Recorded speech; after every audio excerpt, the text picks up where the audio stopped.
Hi, I'm Anique, and this is Wild Walks, a guided space for leaders to step away from the screen and into nature, to reconnect with your presence, your rhythm, and your own inner compass.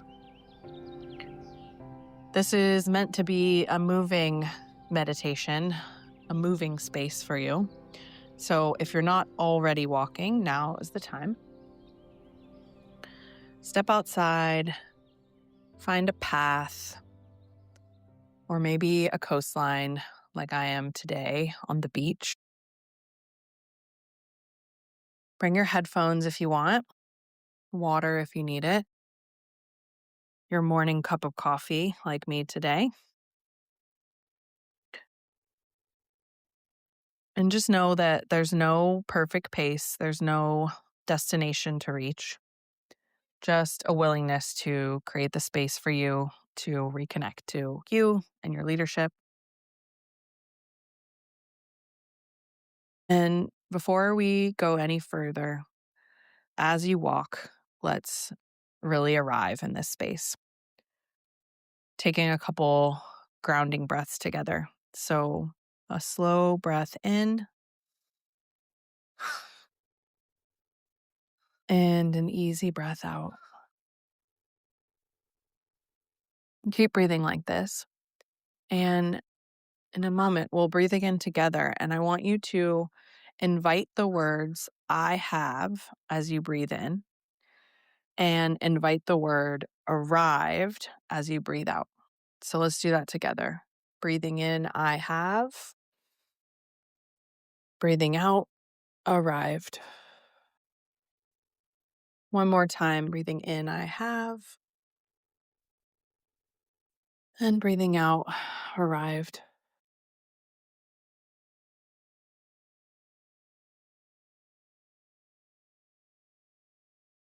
Let your shoulders drop. Let your jaw soften. Let this walk become a little bit more spacious.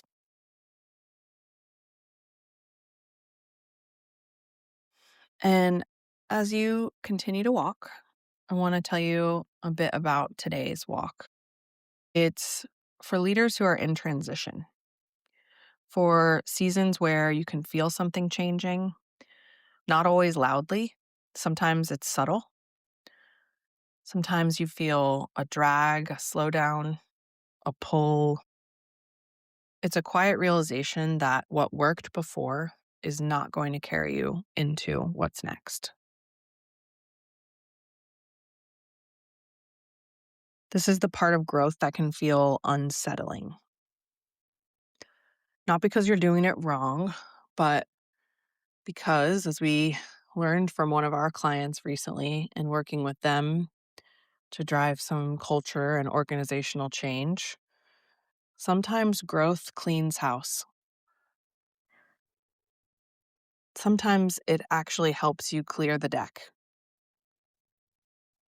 And when a leader begins turning the organization towards its next stage, that next stage when the vision gets clearer, the standards rise, when the direction sharpens, the system starts to rearrange that truth.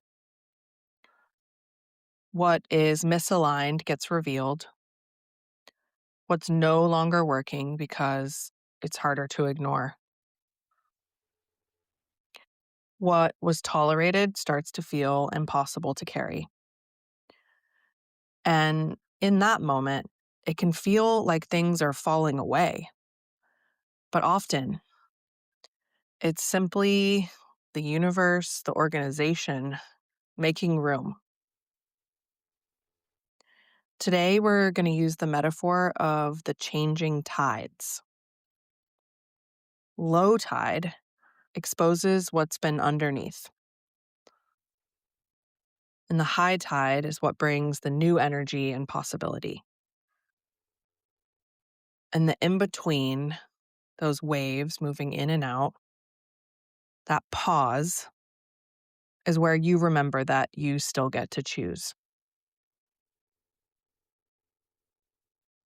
So as you walk, let's choose an intention for this time.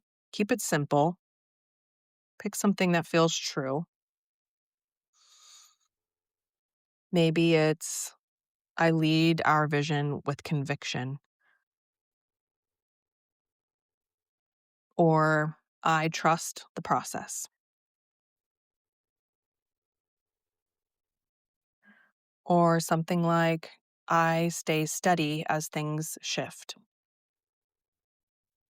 Choose an intention that works for you now and let it settle into your body like a quiet anchor.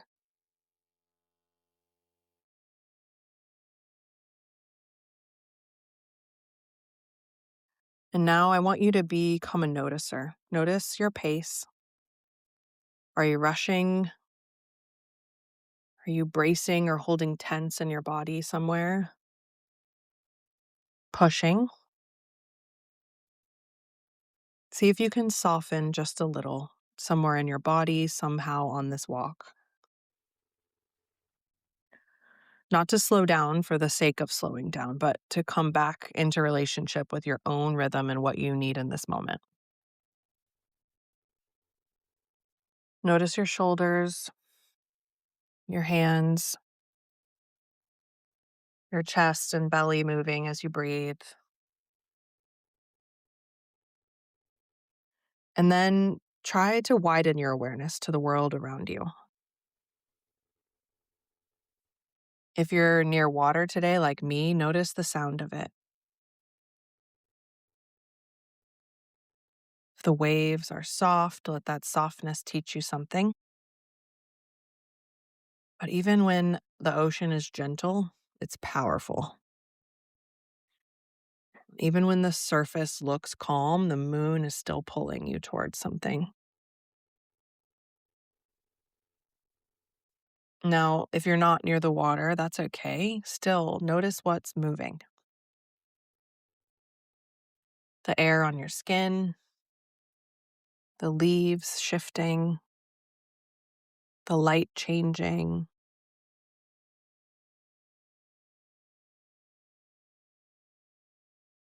Nature is always in motion, and that means that change is not proof that something's broken. Change is proof that life is moving.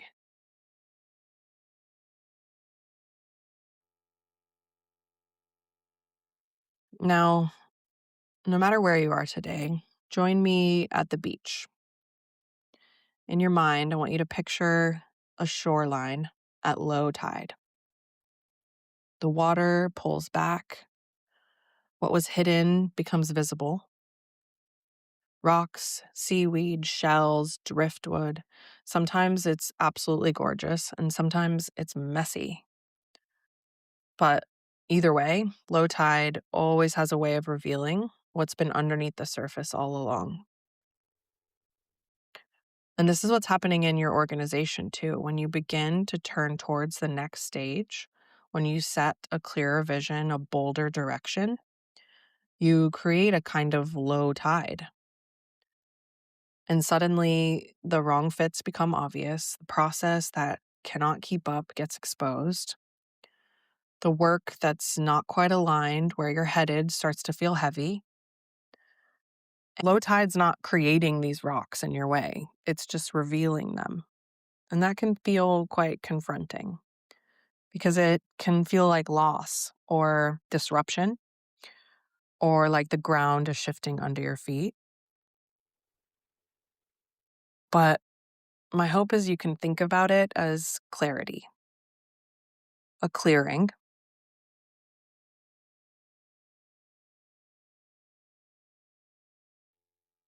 And now imagine high tide. The water returns, it brings movement, freshness, new energy. And high tide reminds you that clearing wasn't the end, it was just room being made. And then there is the part you named so perfectly, the pull, that moment where you can feel the tide turning.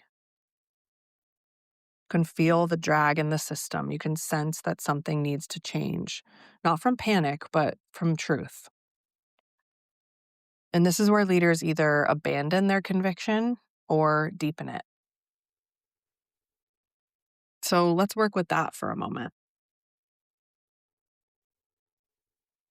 I want to bring in the moon this time because the tides don't just change at random, they move in relationship with something bigger.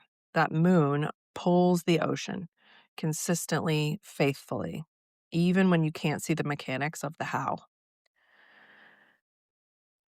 And when the moon is full, it illuminates. That full moon energy is all about completion and illumination and seeing clearly what's been building. It's a reminder that abundance is not only what you bring in, but also what you finally have the courage to stop carrying. And sometimes abundance looks like releasing what is a misfit, saying no to what's draining the system, letting the old version of the organization dissolve, and choosing a cleaner path, even if it costs you some momentary discomfort. The full moon doesn't force this clarity, it simply shines. And so this season, let the full moon of your leadership do the same. Let it illuminate what's true. Let it reveal what's already been released. Let it show you what's ready to grow.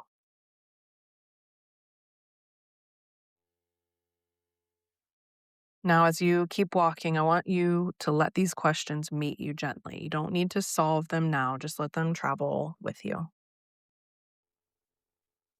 First, where am I noticing the pull right now?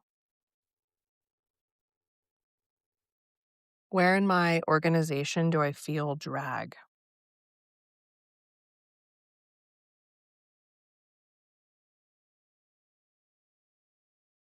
Where do things feel heavier than they should?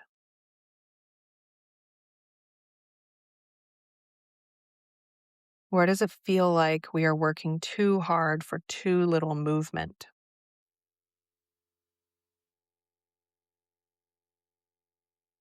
And when you find the place, just quietly name it. I notice the pull.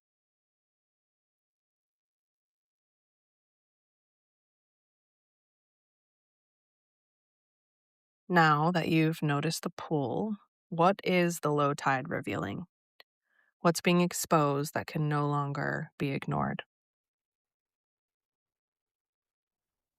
Is it a role that no longer fits? A habit within you of overfunctioning? A process that's outdated? A client relationship that quietly costs too much? Or a standard that needs to rise? Let yourself see it with compassion and clarity. Not drama, not shame, just the truth of the moment.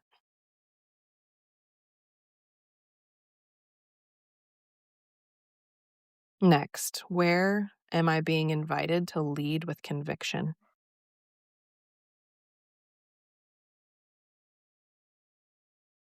Where do I know the direction, but I'm tempted to wobble because that in between feels scary?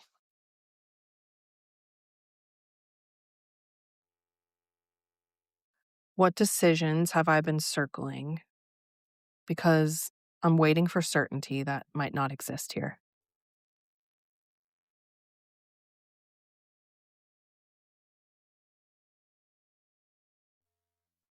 And then ask, what would conviction look like here? Not rigidity, not control, but conviction as a devotion to your vision. Conviction as steadiness in the body. Conviction as I know which way we are turning.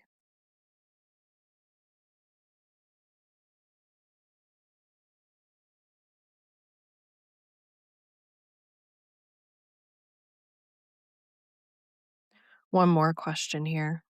What might be falling away that is actually making room? And can I trust that?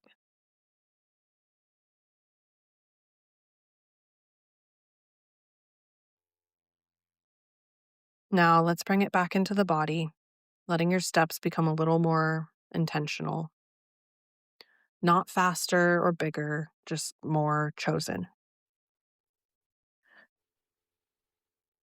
And as you walk, pair these mantras with your breath.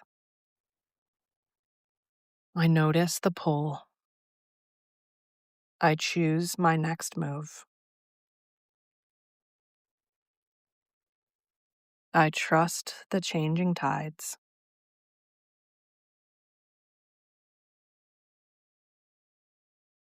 Let these phrases become a rhythm in you because your leadership in transition is not about forcing the tide. It's about noticing what's happening, choosing wisely, and staying steady enough to let the next level arrive.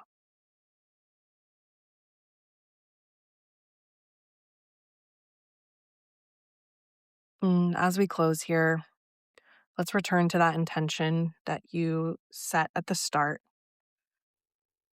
Say it quietly again, just to yourself, and notice what's shifted in your body since you began. Maybe the shift is small, a little more spaciousness, a little more steadiness, a little more trust. And if nothing feels different yet, that's okay too. Sometimes the first shift is simply that you stopped fighting what was already true and you paused long enough to even notice the tide changing. You listened. So let's check out, what is one thing low tide is revealing that you need to face with clarity?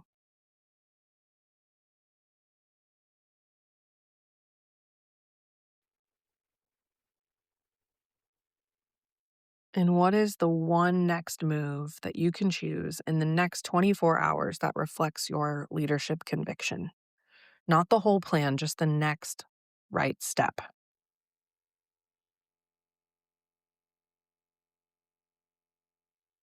Let's take one last big breath together, the biggest breath you've taken all day. Inhaling deeply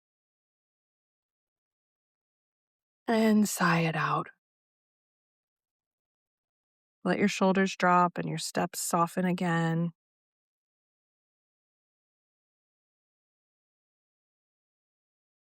And from me to you, just thank you for walking with me today. This is what it means to lead wild, to stay present in the in betweens, to release what no longer fits, to trust that what's coming can only arrive when there's room for it. And if this walk supported you, I invite you to come back to it anytime you feel the tide turning again. And if you know another leader who's in a season of transition or someone who needs steadiness, not more pressure, share this with them.